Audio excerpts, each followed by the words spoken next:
মহান আল্লাহ বলেন, কুল হাল ইয়াস্তাবিল আ'মা ওয়াল বাসীর আফালা তাতাফাক্কারুন। হে নবী, আপনি বলুন, যারা অন্ধ, যে ব্যক্তি অন্ধ চোখে দেখে না আর যার চক্ষু আছে চোখে দেখে, তারা কি সমান? তোমরা কেন চিন্তা ভাবনা করো না? কেন তোমরা বিবেচনা দিয়ে বিষয়টি ভাবনা মূল্যায়ন করো না? যার চক্ষু আছে সে হলো শিক্ষিত মানুষ, আর যার চক্ষু নেই সে হলো অন্ধ অশিক্ষিত মানুষ। আল্লাহ তাআলা এইভাবেই বলেছেন, আর জিজ্ঞাসা চিহ্ন দিয়ে বলেছেন যে চক্ষুওয়ালা ব্যক্তি আর যার চক্ষু নেই এরা কি সমান হতে পারে? উত্তরে মানুষে বলবে না, সমান হতে পারে না। অর্থাৎ যারা শিক্ষিত মানুষ আর যারা শিক্ষিত মানুষ নয় তারা কি সমান? তারা সমান নয়। এই কথাই আল্লাহ তাআলা অন্যত্রে বলেন, কুল হাল ইয়াস্তাবিল্লাযীনা ইয়া'লামুনা ওয়াল্লাযীনা লা ইয়া'লামুন ইন্নামা ইয়াতাযাক্কারু উলুল আলবাব। হে নবী, আপনি বলুন, যারা পড়াশোনা জানে আর যারা পড়াশোনা জানে না তারা কি সমান? তারা কখনো সমান নয়। নিশ্চয় উপদেশ গ্রহণ করে শিক্ষিত মানুষ, নিশ্চয় উপদেশ গ্রহণ করে বুদ্ধিমান মানুষ, নিশ্চয় উপদেশ গ্রহণ করে যার জ্ঞান গরিমা বিবেক বিবেচনা আছে, তারাই উপদেশ গ্রহণ করে।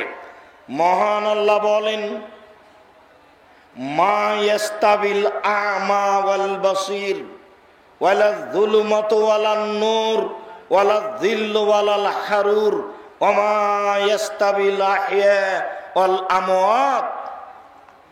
অন্ধ ব্যক্তি আর চক্ষুওয়ালা ব্যক্তি সমান হতে পারে না। আলো এবং অন্ধকার সমান হতে পারে না। ছায়া এবং রৌদ্র সমান হতে পারে না। মরা দেহ এবং জীবিত দেহ সমান হতে পারে না। অত্র আয়াতে আল্লাহ তাআলা শিক্ষিত মানুষ আর অশিক্ষিত মানুষকে চারটি পদ্ধতিতে পেশ করেছেন। আল্লাহ তাআলা বলেন, চক্ষুওয়ালা মানুষ শিক্ষিত মানুষ, আর মূর্খ মানুষ হচ্ছে অন্ধ মানুষ।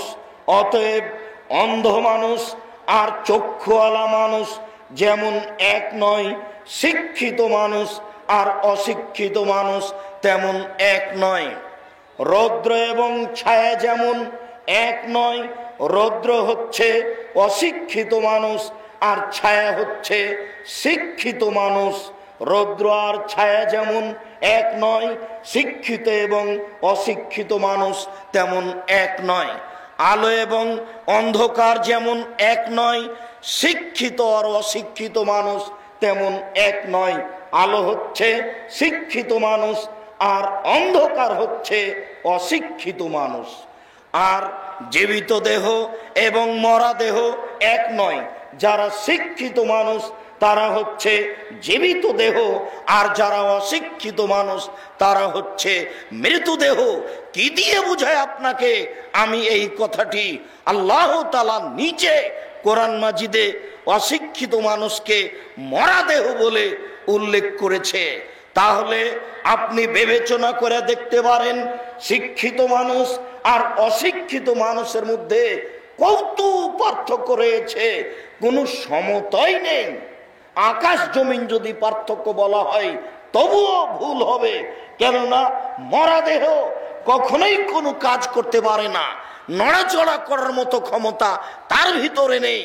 আল্লাহ তাআলা এই অশিক্ষিত মানুষকে মরা দেহ বলে উল্লেখ করেছেন, আর শিক্ষিত মানুষকে জীবিত দেহ বলে উল্লেখ করেছেন। জীবিত দেহ যেমন চলাচল করতে পারে, কথা বলতে পারে, শিক্ষিত মানুষ তেমন ভালো মন্দ বুঝতে পারে, ভালো মন্দ বলতে পারে, ভালো মন্দ পথ মানুষকে দেখাতে পারে। তাই তো আল্লাহ তাআলা বলেন, অতিলকাল আমসাল নাজরিবুহা লিন্নাস লা ইয়াকিলুহা ইল্লাল আলিমুন। অসংখ্য দৃষ্টান্ত আমি পৃথিবীতে রেখেছি। এইগুলো কে দেখবে, এইগুলো কে বুঝবে? একমাত্র শিক্ষিত মানুষই এইগুলো বুঝতে পারে, এইগুলি মূল্যায়ন করতে পারে। ডিম যদি মুরগি 18 দিন নিয়ে বসে থাকে তাহলে বাচ্চা বের হয়ে আসে। তুত গাছ যদি গরুতে খাই তাহলে গোবর হয়। তুত গাছ যদি পলু পোকা খাই তাহলে রেশমি সুতা হয়। তুত গাছ যদি হরিণ খাই তাহলে কুস্তুরি আতর হয়। একটা গাছ বিভিন্ন প্রাণী খেলে বিভিন্ন কিছু হয়। এটা কে করতে পারে? এই দৃষ্টান্ত কে বুঝবে? কে বুঝবে চন্দ্র কি করে আসে যায়? কে বুঝবে সূর্য কি করে আসে যায়? কে বুঝবে দিন রাত কি করে আসে যায়?